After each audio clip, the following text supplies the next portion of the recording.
Italian tennis star Jannik Sinner is at present involved in a dispute that has sparked debate in the sporting community. But what happened to Jannik Sinner? Fans are eager to learn the truth about the doping allegations that arose during Sinner's recent victory. He responded to these charges throughout his interview. Let's go over the Jannik Sinner controversy, including the doping claims and Sinner's response. Welcome to Tennis Flicks, a channel dedicated to the latest and greatest in the tennis world. You will be captivated by today's amazing video, What Really Happened to Jannik Sinner, a deeper look inside. Let's get started. We are now in the second week after the 2024 US Open, and while the issue around Jannik Sinner's failed doping tests seemed to have disappeared, it appears to me that many participants as well as observers were dissatisfied with how the entire situation unfolded. I'll break down both sides of the issue in the clearest way possible.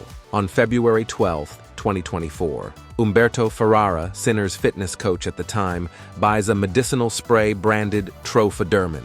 This product is accessible over the counter and does not require a prescription, so Ferrara purchases it at a pharmacy in Bologna, Italy. Moving forward to March 3rd in Indian Wells, California, Naldi, Sinner's physiotherapist, cuts the little finger of his left hand while reaching for a scalpel in his kit bag. The cut begins to bleed, so Naldi covers it in a bandage. Witnesses provide varying information about where and when the cut occurred, and Jannik Sinner is unaware of the cut until he notices a bandage. He asks Naldi if he has used any treatment. Naldi responds, no. 2 days later, Naldi takes off the bandage, and fitness trainer Ferrara, who brought the Trophedermin spray from Italy to the United States, suggests it could assist with healing.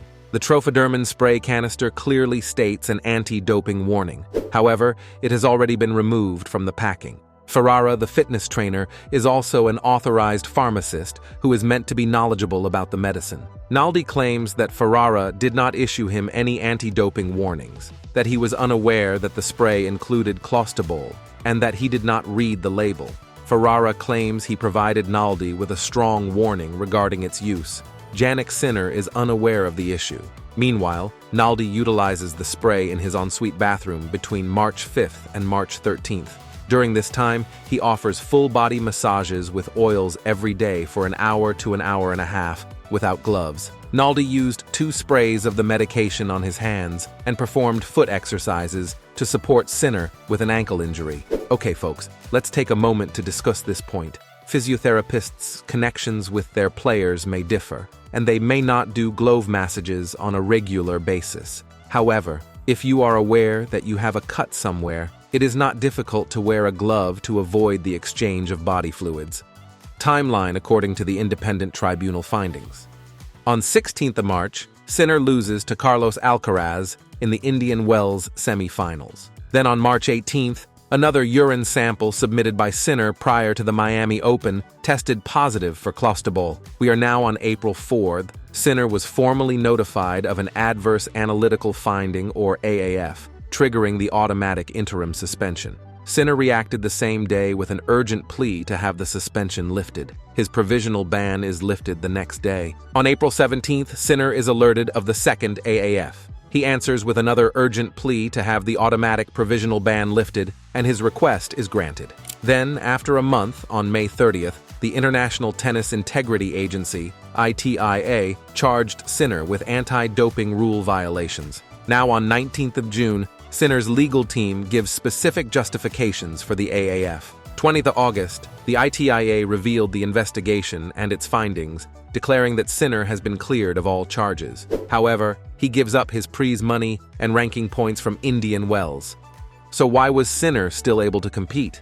The answer can be simplified in some way. He was suspended twice but appealed, claiming that he was unintentionally exposed to clostebol. Sinner's ability to file an appeal on the same day may simply indicate that his legal staff was on point. However, there are speculations that he may have had a prior notice before being publicly notified. The ITIA investigators conducted a total of 10 in-depth interviews and sought recommendations from 3 anti-doping experts. An independent panel also reviewed the case's details. What did they conclude? That Sinner carried no responsibility or error on his own. When determining whether a player is at blame, the ITIA takes into account the precautions the player takes to avoid infection. Did Sinner have any lack of care or fault? Personally, I believe Sinner truly did not know, but it is just an opinion, not an argument. There are numerous reasons I believe so. But, as you may already know, Jannik Sinner is not the only individual to successfully appeal a suspension. Recently, 33-year-old Marco Bortolotti, an Italian player ranked around 400, found himself in a similar scenario. He claimed to have spent months in hell and felt sympathy for Sinner. Bortolotti produced an in-competition urine sample from a challenger event in Lisbon in 2023, which included a clostebol metabolite. Bortolotti was then informed of the decision, but he was able to continue playing until February, when he was ruled not guilty or negligent. Bortolotti, like Sinner, promptly supplied an explanation, which the ITIA accepted after consulting scientific experts. The reality is that a lower-ranked player who found himself in a similar circumstance also had his case settled. Sinner has now split ways with his physiotherapist, Naldi, and fitness trainer, Ferreira. However, Naldi did not appear to be satisfied with how the whole affair turned out. He posted on Instagram, perhaps feeling a little screwed off. Fans have attempted to interpret the message in a variety of ways. How does this all damage Sinner's reputation going forward?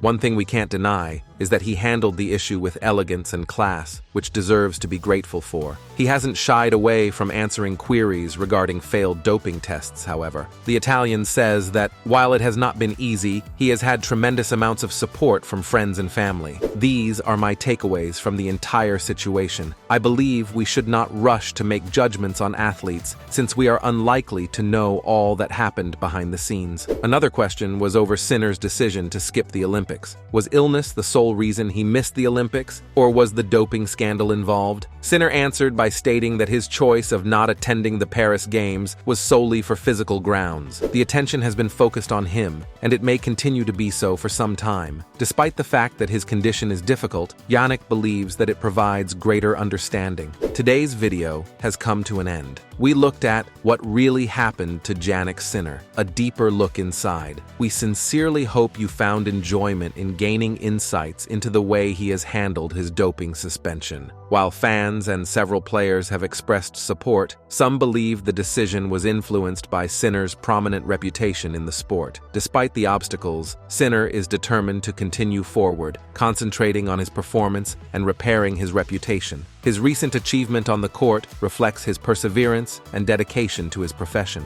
For more intriguing content, don't forget to comment on your favorite part of our video and why, like, subscribe, and click the notification bell. Until then, we look forward to seeing you in our next video. If you have a video idea for our channel, please comment and our team will respond immediately. Game, set, match.